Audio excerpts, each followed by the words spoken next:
Hello बच्चों, कैसे हो आप। इस वीडियो में हम 10th क्लास से हमारा second chapter acid, base and salt शुरू करने जा रहे हैं। तो जल्दी से अपनी कॉपी और पेन निकाल लीजिए और शुरू हो जाइए।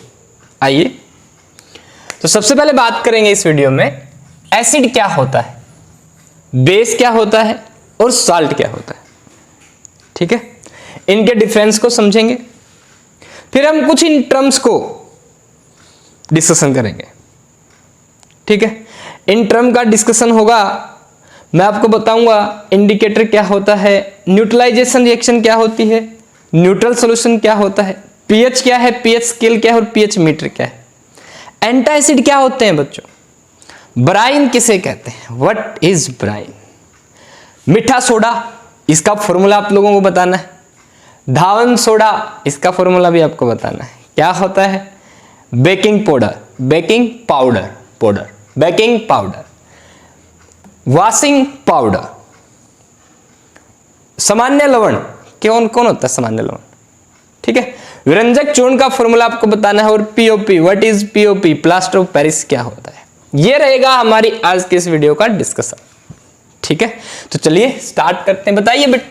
बताइए बच्चों, एसिड क्या होता है। देखिए, आप खाना खाते हो, ठीक है, तो आपको खाना, कुछ ऐसे खाने में सब्सटेंस होते हैं जो आपको खट्टे लगते हैं। जैसे आप दही खा रहे हो, खट्टा लगता है। जैसे आप नींबू खा रहे हो, नींबू चूस रहे हो। ठीक है, समझ रहे हो जी। नींबू का रस पी रहे हो, मान लो आप मौसमी का रस पी रहे हो। ठीक है, तो ये आपको कैसे लगते हैं, खट्टे। आप संतरा खा रहे हो, खट्टा लगता है आपको। हाँ, तो जो आपके एसिड होते हैं, हिंदी में इनको अम्ल कहते हैं।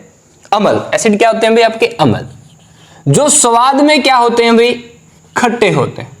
तो वो पदार्थ जो स्वाद में खट्टे होते हैं उन्हें हम क्या कहते हैं, एसिड। जो स्वाद में क्या कहते हैं, सोर, सोर का मतलब होता है खट्टे, स्वाद में खट्टे हों, उन सब्सटेंसेस को हम क्या कहते हैं, एसिड।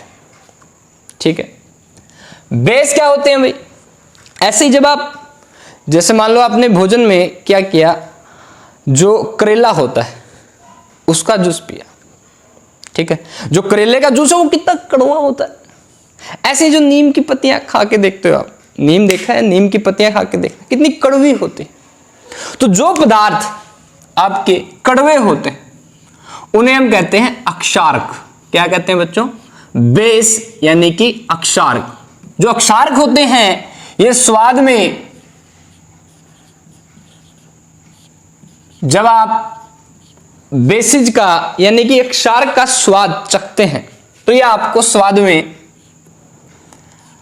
कड़वे लगते हैं। कैसे लगते हैं, कड़वे। कड़वे को कहते हैं बीटर। कैसे लगते हैं भाई, बीटर, कड़वे लगते हैं, उन्हें हम क्या कहते हैं, बेस कहते हैं।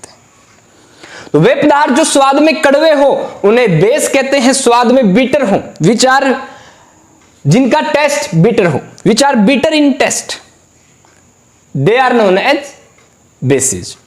जो शोर हो, खट्टे हो, उन्हें क्या कहते हैं, एसिड। ठीक है, ओके। जैसे भाई एसिड का उदाहरण दीजिए, बोला HCl सर, HNO3, CH3COOH, ये आपके एसिड के उदाहरण हैं, एग्जाम्पल ऑफ एसिड। ठीक है सर, HCl क्या होता है, हाइड्रोक्लोरिक एसिड। HNO3 क्या होता है, नाइट्रिक एसिड, नाइट्रिक अम्ल। हाइड्रोक्लोरिक अम्ल, नाइट्रिक अम्ल, ये क्या होता है आपका, एसिटिक एसिड, एसिटिक अम्ल। तो ये फॉर्मूले आपको याद रखने इनके।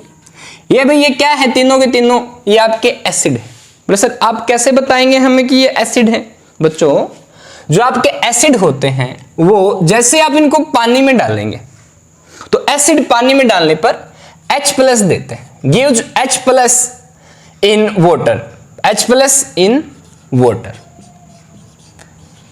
जो आपके एसिड होते हैं गिव्स देते हैं क्या, H+ इन वाटर। ठीक है, तो एसिड आपके वो सब्सटेंस होते हैं जैसे इनको आप पानी में डालेंगे वाटर में तो आपको H+ देंगे। देखिए इसमें भी H है, इसमें भी H, ये वाला H, ठीक है। तो एसिड क्या देते हैं वाटर में? H प्लस देते हैं, अम्ल पानी में H प्लस देते हैं, ठीक है। सर क्षार का उदाहरण दीजिए, जैसे NaOH, इसे कहते हैं sodium hydroxide. KOH potassium hydroxide, आपसे पूछ सकते हैं पोटासियम हाइड्रोक्साइड का फॉर्मूला बताइए, सोडियम हाइड्रोक्साइड का फॉर्मूला बताइए, ठीक है। मैग्नीशियम हाइड्रोक्साइड, कैल्शियम हाइड्रोक्साइड, ये क्या है बच्चों? बेस। ये क्या होते हैं आपके? बेस, अक्षारक होते हैं, ठीक। अब अक्षारक को आप जैसे ये H प्लस देते हैं पानी में, आपकी बेस क्या देते हैं पानी में बताइए? जैसे आप बेस को पानी में डालेंगे तो ये आपके OH माइनस आयन देते हैं, gives OH minus ion in water. कौन? बेसिस, ठीक है। कैसे भाई? देखो इसमें भी OH है, इसमें भी OH, मतलब क्या? जब आप ये आपका एनाइज होगा Na प्लस OH माइनस में, NaOH आयनाइज होता है Na प्लस और OH माइनस में, तो OH माइनस मिल जाएगा पानी में, ठीक है। ऐसे ये K प्लस OH माइनस में, ये भी OH माइनस है, इसमें 2 मिल जाएंगे, इससे भी कितने मिल जाएंगे? 2 OH माइनस। तो बेसिस आपके वो सब्सटेंस हैं जो क्या पानी में OH माइनस देते हैं, ठीक है, ओके। अगली बात बताइए एसिड के बारे में। आपका एक और ना, आपका सल्फ्यूरिक एसिड सुना आपने, H2SO4, ये भी आपका एग्जाम्पल है भी किसका? एसिड का, ठीक है, ओके। तो ये है आपके एसिड और बेस। एक और बात, मतलब कुछ इंडिकेटर होते हैं, इंडिकेटर बात कर लेते हैं, इंडिकेटर क्या होते हैं? मतलब इंडिकेटर आपके वो सब्सटेंस होते हैं जो हमें एसिड और बेस को पहचानने में हेल्प करते हैं, जो हमें एसिड और बेस के बारे में बताएंगे कि अगर कोई सब्सटेंस एसिड है तो वो इंडिकेटर हमें अपनी नेचर के हिसाब से इंडिकेट कर देगा कि ये एसिड है। जैसे एक इंडिकेटर का उदाहरण देता हूं मैं आपको, लिटमस पेपर, हिंदी में भी इसको लिटमस लिखते हो, लिटमस, लिटमस पेपर। जो आपका लिटमस पेपर होता है, क्या होता है बच्चों? लिटमस पेपर, ये आपके पर्पल कलर का होता है। कैसे कलर का होता है लिटमस पेपर?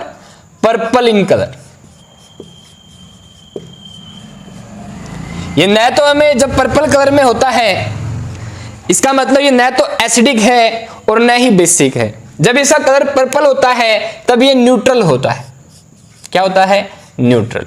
इसके बारे में बात करेंगे अभी, न्यूट्रल के बारे में। सर देखिए लिटमस पेपर, लिटमस पेपर का कलर होता है पर्पल, ठीक है जी। पर्पल यानी बैंगनी कलर का होता है आपका लिटमस पेपर, जो कि लाइकन से प्राप्त होता है हमें, ठीक है। लाइकन्स होते हैं जिनसे हमें लिटमस मिलता है, लिटमस बना लेते हैं हम लिटमस पेपर। कहते हैं कि ये थैलोफाइटा का मेंबर होता है, एल्गी का। एल्गी और फंजाई लाइकन बनाते हैं, ठीक है। अब लिटमस का कलर होता है पर्पल, मतलब जैसे ही आप लिटमस के इस पर्पल कलर या लिटमस पेपर के ऊपर, जिसका कलर कैसा है? पर्पल, बैंगनी कलर है, आप एसिड डालेंगे तो जो आपका लिटमस पेपर का जो कलर है पर्पल से आपका रेड हो जाएगा। यानी जो लिटमस पेपर को लाल कर दे कलर में, वो क्या होंगे? आपके एसिड, ठीक है। बेस को कैसे पहचानेंगे? जो नीला कर दे, ब्लू कर दे भाई। लिटमस पेपर के ऊपर जैसे ही आप क्या डालेंगे भाई? कोई भी बेस डाल लेंगे, इनमें से कोई भी डाल दिया आपने लिटमस पेपर के ऊपर, लिया पानी में सॉल्यूशन ने लिटमस पेपर के ऊपर डाल दिया, जो लिटमस पेपर है आपका कैसा हो जाएगा? नीला हो जाएगा। तो आप समझ लेंगे कि ये क्या है? बेस। ध्यान दीजिए, अक्सर आप जो आपके इंडिकेटर आपके वो सब्सटेंस होते हैं जो आपको किसी के बारे में इंडिकेशन, सूचना देते हैं। और यहां पे स्पेशली अम्ल और बेस की बात करें, हम एसिड और बेस की बात करें, अम्ल और क्षार की बात करें, तो जो लिटमस पेपर है वो इंडिकेटर है जो अम्ल और बेस को आइडेंटिफाई करने में हमारी हेल्प करता है। तो इंडिकेटर वो सब्सटेंसेस हैं जो एसिड और बेस में अंतर बताने में हमारी सहायता करते हैं, ठीक है, ओके। अब पर्पल कलर रेड हो जाता है, कोई भी मान लो आपको मैंने बोला, ऐसे ही मैंने आपको एक सॉल्यूशन दे दिया और मैंने आपको बता दिया ये या तो आपका एसिड है या है बेस। अब आपको पहचानना है और मैंने आपको लिटमस पेपर भी दे दिया, तो आप क्या करेंगे? लिटमस पेपर लिया, उसके ऊपर आपने डाल के देखा। अब लिटमस पेपर का कलर अगर नीला हो जाता है तो वो क्या होगा, अक्षार्क होगा, बेस होगा, ठीक है। और अगर वो लाल हो जाता है, रेड लाल हो जाता है, तो वो आपका क्या होगा, एसिड होगा। इस तरीके से आप एसिड और बेस को पहचान सकते हैं, ठीक है। ऐसे भी क्वेश्चन आपसे पूछ सकते हैं, अंतर, right differences between acid and base, अम्ल और अक्षार्क में अंतर बताइए, यह क्वेश्चन आपसे पूछ सकते हैं। आप कम से कम देखिए, पहले आप ये बताएंगे खट्टे होते हैं, पानी में H+ देते हैं, लिटमस पेपर को लाल कर देते हैं, एग्जाम्पल ये, ठीक है, ऐसे बताएंगे। ऐसे ये भी स्वाद में बिटर होते हैं, NaOH, ये इनके एग्जाम्पल बाद में, ये OH- देते हैं, लिटमस पेपर को नीला कर देते हैं, ये एग्जाम्पल, ठीक है, हो गया। एसिड क्या है, बेस क्या है, अम्ल क्या है, अक्षार्क क्या है, इंडिकेटर क्या होते हैं, ठीक है। अब सुनिएगा, इंडिकेटर की बात कर रहे हैं। जो आपके इंडिकेटर हैं ये हमें नेचुरली भी मिलते हैं, नेचुरल भी होते हैं भाई, और सिंथेटिक भी हैं, कृत्रिम, सिंथेटिक हमने तैयार किए हैं खुद। अब आपसे पूछ लेते हैं नेचुरल इंडिकेटर का उदाहरण दीजिए, तो भैया आपका लिटमस नेचुरल इंडिकेटर होता है। ऐसे ही हल्दी, टर्मेरिक नेचुरल इंडिकेटर का काम करते हैं, ठीक है। तो आपका जो नेचुरल इंडिकेटर है ये क्या है भाई, लिटमस पेपर हो गया, लिटमस, टर्मेरिक, हल्दी हो गई। ऐसे और भी सब्सटेंसेस होते हैं, पदार्थों से मिलते हैं, जो नेचुरल इंडिकेटर का काम करते हैं, ओके। सिंथेटिक भाई आपके एक है हमारे पास मिथाइल ऑरेंज,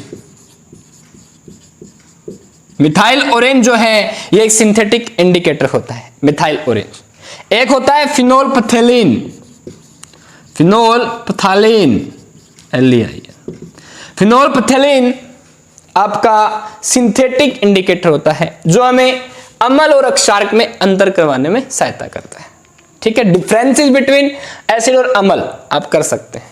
जो आपका इंडिकेटर वे सब्सटेंसेस है which help in identification of acid और bases। फॉर एग्जाम्पल 2 टाइप्स के होते हैं भाई, जैसे एग्जाम्पल के लिए लिटमस पेपर दे देना, फिर आप लिखें 2 टाइप्स के होते हैं, नेचुरल, सिंथेटिक, इनके एग्जाम्पल दे देना। जो हमें नेचुरली मिलते हैं विच और जो सिंथेटिक जिनको हम लेबोरेटरी में तैयार करते हैं, ठीक है। तो ये क्या है अभी आपका इंडिकेटर, डन, इंडिकेटर भी हो गया, ठीक है भाई।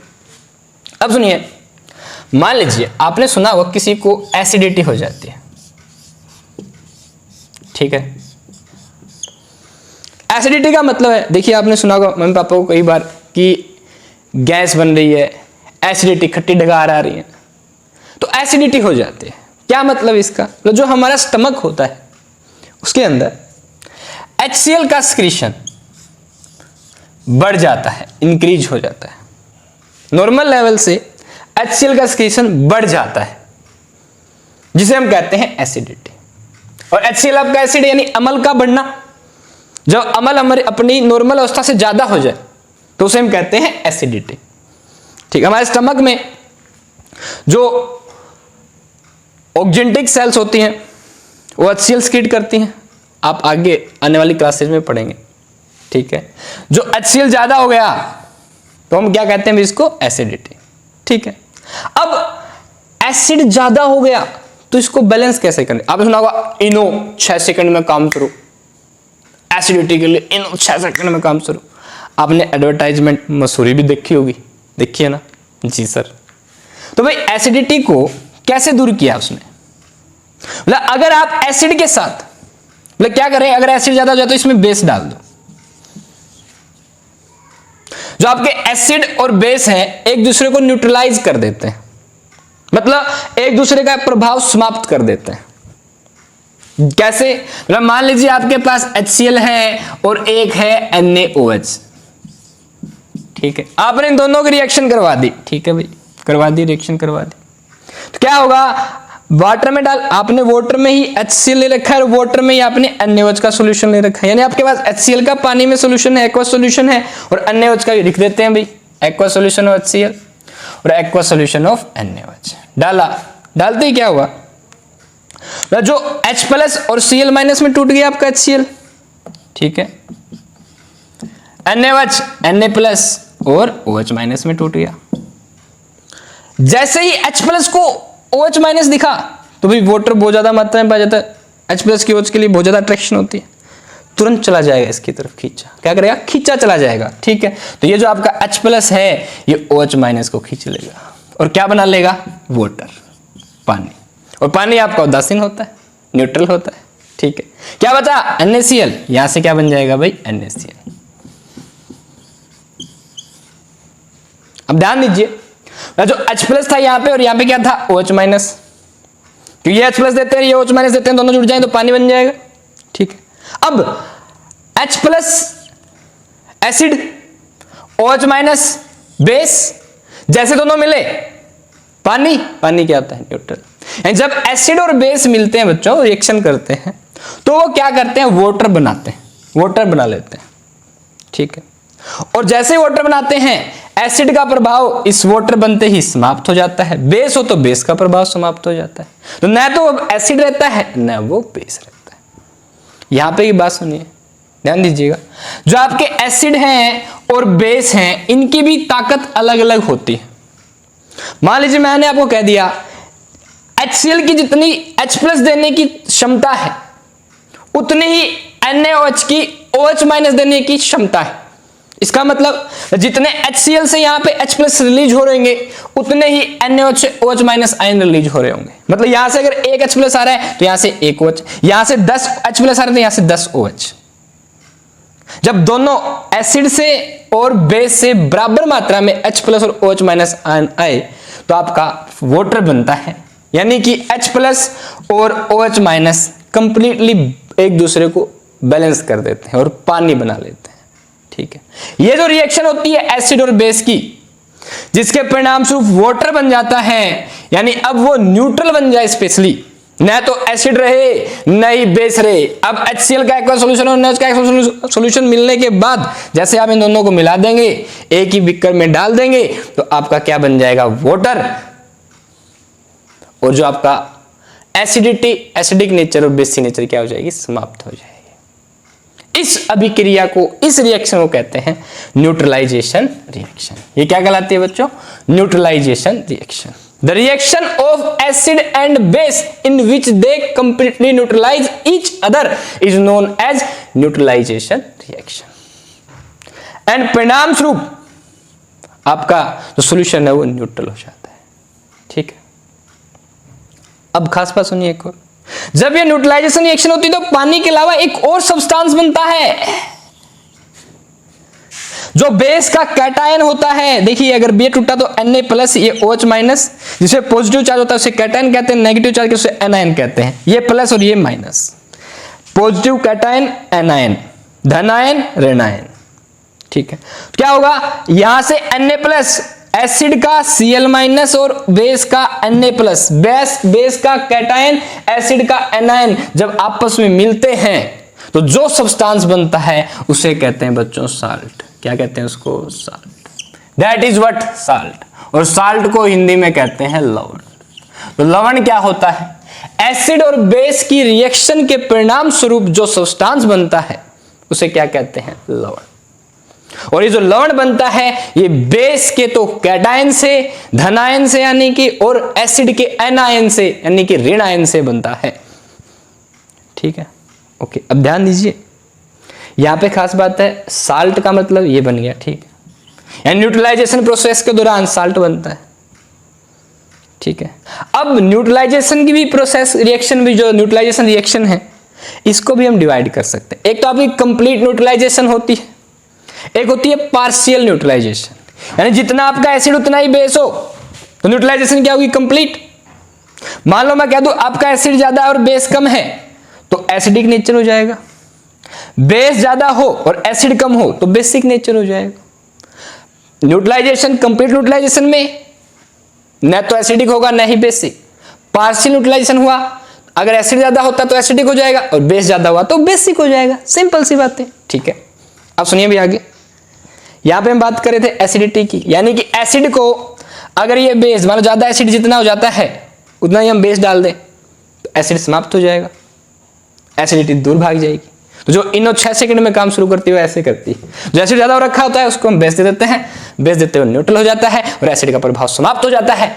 सिंपल, आपको कोई एसिडिटी नहीं रहती है। ठीक है, चलिए आगे करते हैं नेक्स्ट। अब भाई आपकी न्यूट्रल सॉल्यूशन क्या होता है, व्हाट इज न्यूट्रल सॉल्यूशन? इसके लिए पहले आप पीएच समझ लीजिए। पीएच क्या होता है सुनिएगा, एक सॉल्यूशन की, अब ये सॉल्यूशन क्या होता है? देखिए सॉल्यूशन में जनरली हम बाइनरी सॉल्यूशन पढ़ते हैं। एक होमोजीनियस मिक्सचर होता है, होमोजीनियस मिक्सचर। जैसे आपने क्या किया, पानी में चीनी घोल दी, जैसे पानी में चीनी आपने घोली, चीनी घुलने के बाद वो ऐसे लग जाता जैसे पानी ही है, बिल्कुल एक जैसा सेम दिखता है, हर जगह से कंपोजिशन सेम होती है। आप उसको चख के देखते हो, कहीं से भी चख लेना, बराबर मीठा मिलेगा। ज्यादा मीठा ना हो जाए, कम ना रह जाए, इसलिए हम चाक के देखते हैं पानी को, शिकंजी बनाने से पहले, रूह अफ़ज़ा शरबत बनाने से पहले। ठीक, तो सॉल्यूशन एक होमोजेनियस मिक्सचर होता है, ये ध्यान रखिएगा। अब एक सॉल्यूशन में H+ की कितनी कंसंट्रेशन है? Concentration of H+ in A solution, उसका नेगेटिव लोगरिथम, एक होता है भाई negative logarithm of H+ concentration, इसे कहते हैं पीएच। क्या होता है पीएच? नेगेटिव, माइनस लेंगे, एलओजी लोग लगाएंगे, एक फंक्शन है लोग जिससे वैल्यू निकालते हैं हम, आपको सिखाऊंगा मैं निकालने। H+ आयन की, जैसे ही आप एसिड को पानी में डालते हो तो ये H+ देगा। H+ की कितनी कंसंट्रेशन है, कितना H+ है, कितने लीटर सॉल्यूशन में, कंसंट्रेशन निकाल लेते हैं। ठीक है, उसी का नेगेटिव लोग कर दें, ये लोग निकालना मैं आपको बताऊंगा।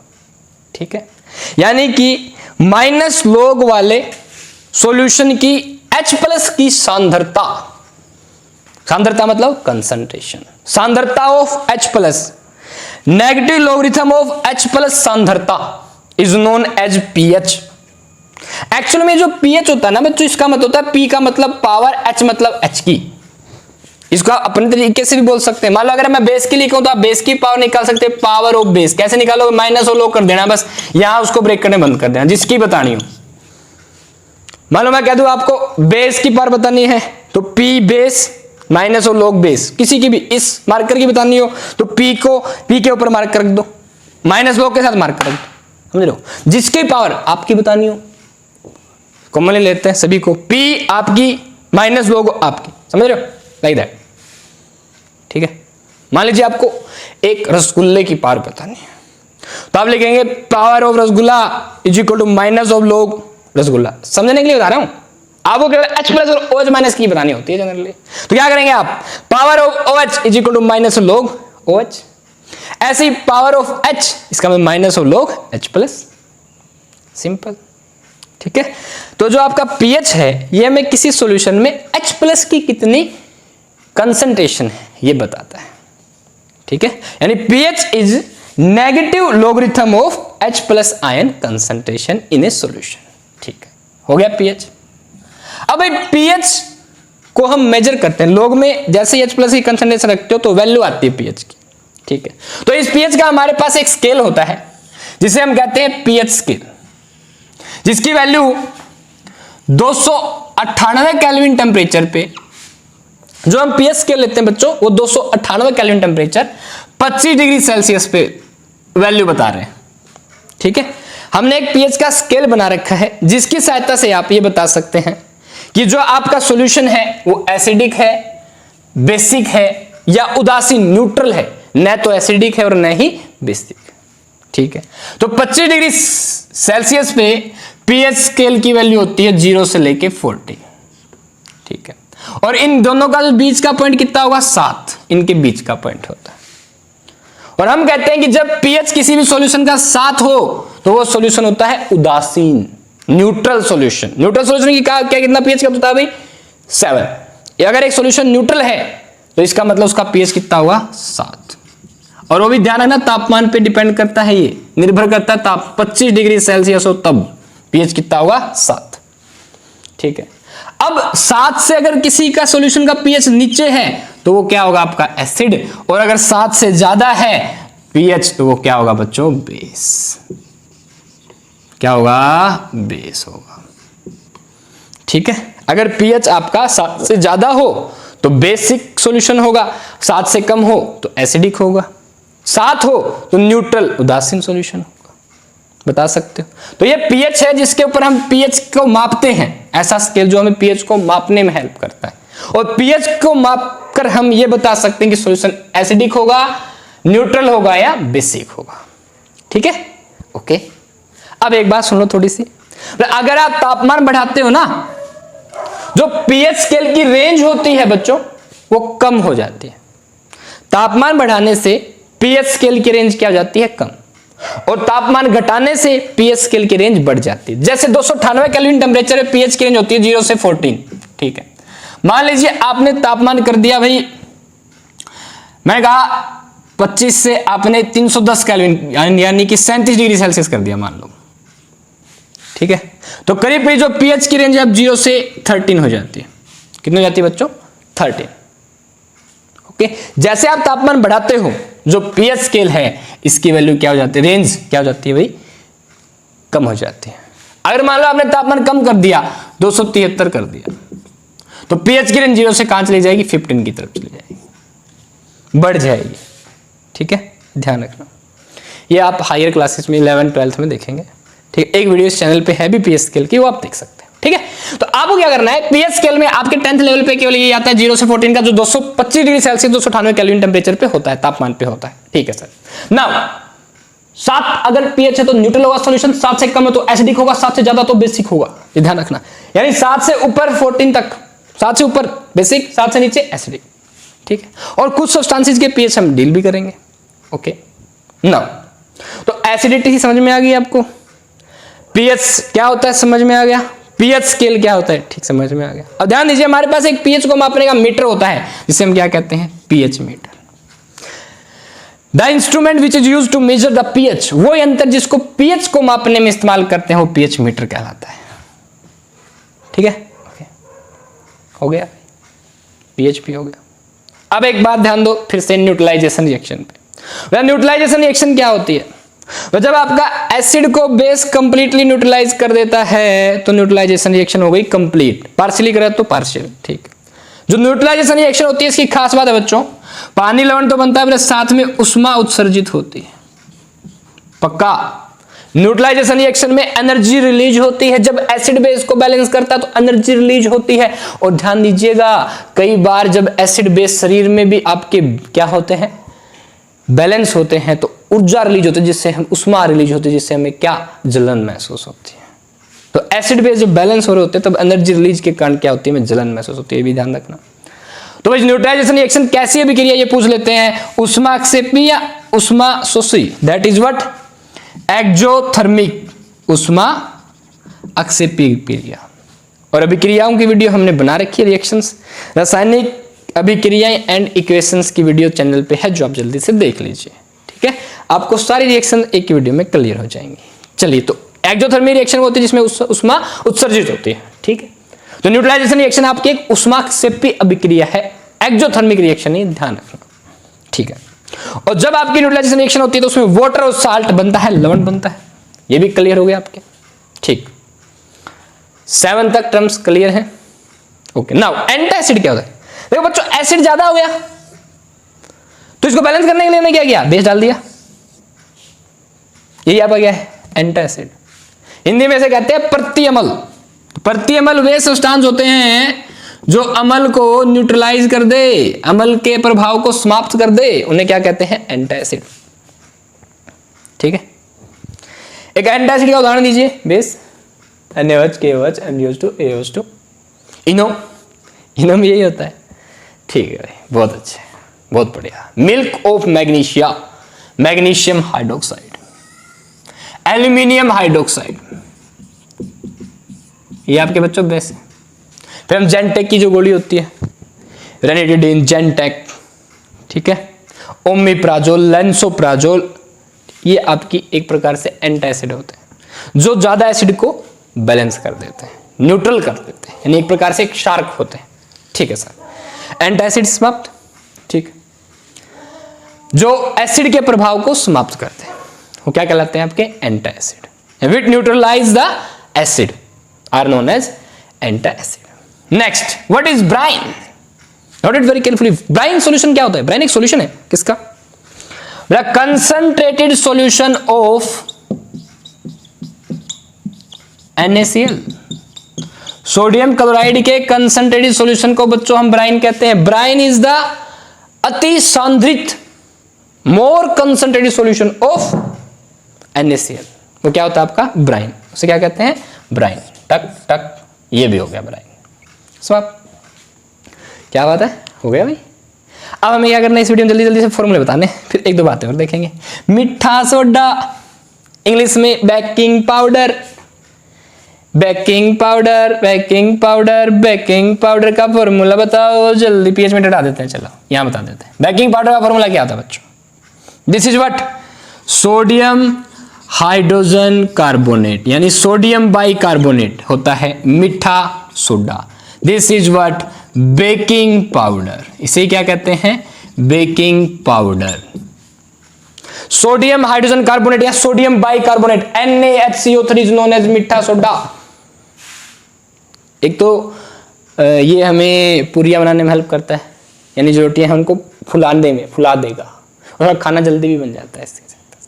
ठीक है, इसलिए इसको रसोई में इस्तेमाल करते हैं। रसोई का सोडा होता है ये हमारे किचन का सोडा, बेकिंग सोडा। ठीक, दैट इज व्हाट? मीठा soda.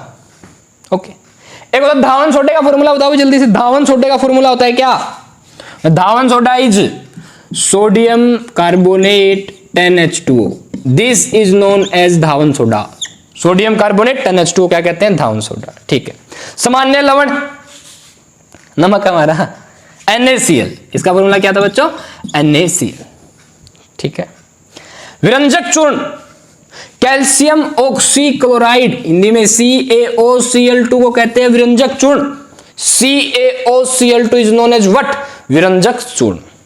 POP, calcium sulphate CaSO4 dot आधा पानी का molecule half H2O। This is known as what? Plaster of Paris. Calcium sulphate hemihydrate, calcium sulphate hemihydrate is known as what? Plaster of Paris. इसे कहते हैं plaster of Paris. Calcium sulphate half H2O को। CaOCl2 calcium oxychloride, ये formula है विरंजक चूर्ण का। Normal salt, सामान्य लवण NaCl। धावन सोडा, सोडियम कार्बोनेट 10H2O। मीठा सोडा, बेकिंग पाउडर। धावन सोडा को कहते हैं washing powder. Washing powder Nirma, washing powder, धावन सोडा। मीठा soda, baking powder, sodium hydrogen carbonate, sodium bicarbonate कहते हैं। Brine concentrated solution of NaCl। Antacid तो एसिड के प्रभाव को समाप्त करे, एसिड को बैलेंस करते हैं, न्यूट्रलाइज करते हैं। पीएच जो H+ कंसंट्रेशन मापने में हेल्प करता है वाटर में, किसी सॉल्यूशन की, किसी भी सॉल्यूशन की। ठीक है। न्यूट्रल सॉल्यूशन जिनका pH 7 हो उन्हें कहते हैं उदासीन सॉल्यूशन। 298 केल्विन टेम्परेचर पे, या 25 डिग्री सेल्सियस बच्चों 298 केल्विन टेम्परेचर के बराबर होता है, ध्यान रखना। ठीक है, ओके। न्यूट्रलाइजेशन रिएक्शन, जिसमें एसिड और बेस एक दूसरे को न्यूट्रल करते हैं, ये प्रोसेस क्या कहलाती है? न्यूट्रलाइजेशन। उष्माक्षेपी क्रिया होती है एंड एक्सोथर्मिक रिएक्शन। इंडिकेटर वो सब्सटेंस होते हैं जो क्या करते हैं बच्चों? एसिड और बेस को आइडेंटिफाई करने में हेल्प करते हैं। जैसे आपके नेचुरल इंडिकेटर लिटमस और टर्मरिक हल्दी होती है, और आपका सिंथेटिक इंडिकेटर है मिथाइल ऑरेंज और फिनोल्फ्थेलिन। फिनोल्फ्थेलिन, फिनोल्फ्थेलिन, फिनोल्फ्थेलिन। ठीक है, इनके बारे में देखेंगे आगे वाली वीडियोस में। ठीक है। साल्ट एसिड और बेस के परिणाम स्वरूप रिएक्शन के परिणाम स्वरूप बनता है। बेस क्षारक होता है, स्वाद में कड़वा होता है। NaOH, KOH, MgO2, calcium hydroxide, aluminium hydroxide इसके एग्जांपल है। OH अमाइनो साइन देता है वाटर में और नीला कर देता है लिटमस पेपर को, जो कि पर्पल होता है लिटमस पेपर अपना। ठीक है। ऐसे एसिड जो होते हैं हमारे स्वाद में खट्टे होते हैं, सॉरी स्वाद में क्या होते हैं? खट्टे, कड़वे नहीं, खट्टे, कड़वे तो बेस होते हैं। HCl, HNO3, CH3COH, H2SO4 क्या है भाई आपके एग्जांपल किसके? एसिड के। ठीक है, समाप्त। लिटमस को कैसा कर देते हैं? लाल कर देते हैं। हो गया आज की वीडियो का काम। इससे पहले एक और क्वेश्चन देख लीजिए। वो बेस जो पानी में घुलनशील हो उन्हें कहते हैं क्षार। एक टर्म ये है अक्षार। इसको कहते हैं भाई अल्कली। अब अल्कली क्या होते हैं? वो क्षारक, वो base which are soluble in water, जो घुलनशील होते हैं, वाटर में घुलनशील बेस क्षारक कहलाते हैं, अल्कली कहलाते हैं बच्चों। ठीक है, तो आज की ये वीडियो हमारी अम्ल, क्षारक एंड लवण की और लवण की पहली वीडियो थी, जिसमें हमने अम्ल के बारे में पढ़ा, एसिड के बारे में पढ़ा, क्षारक बेस के बारे में पढ़ा, साल्ट लवण के बारे में पढ़ा, और ये कुछ टर्म्स की कुछ फॉर्मूलाज देखे हमने। ठीक है, तो ओवरऑल बच्चों भोजन में कंपोनेंट होते हैं आपके अम्ल, क्षारक, लवण भी, नमक भी होता है, और जो कड़वे होते हैं वो क्षारक होते हैं, जो खट्टे होते हैं वो अम्ल होते हैं। ठीक है, इनकी रिएक्शंस बॉडी में चलती रहती है। एक क्वेश्चन बता देता हूं, हमारी जो बॉडी होती है इसका सामान्यतः पीएच की जो फंक्शनिंग है वो 7.4 होता है। ठीक है, ये ध्यान रखना। जो हमारा शरीर एक्चुअली वर्क करता है ना, किस पीएच पे वर्क करता है पूछ लेते हैं, 7.35 से 7.45 के रेंज में काम करता है। हमारी बॉडी के अंदर जो भी आपके एक प्रकार से सॉल्यूशंस प्रेजेंट हैं उनके अंदर पीएच 7.35 से 7.45 रहता है जनरली। कुछ ऐसी जगह जहां पे एसिड ज्यादा हो जाता है फिर बाद में बैलेंस होता है। हमारे ब्लड का पीएच 7.35 से 7.45 के बीच होता है, तो इसको हम कह देते हैं 7.40। ये एवरेज ले लेते हैं। पूछ लेते हैं आपके खून का पीएच, आपके ब्लड का पीएच बताइए, 7.40। ओके, ये सॉल्यूशन हो, ये आपका क्या हो गया, आज का हमारा लेक्चर हो गया। ठीक है, नेक्स्ट वीडियो में हम अम्ल क्षार के बारे में आगे पढ़ेंगे। ओके, तब तक के लिए ऑल द बेस्ट। हंसते रहिए, मुस्कुराते रहिए और अच्छे से पढ़िए। ओके, पढ़ते रहिए अच्छे से और अपनी कॉपी में प्रैक्टिस कीजिए। All the best.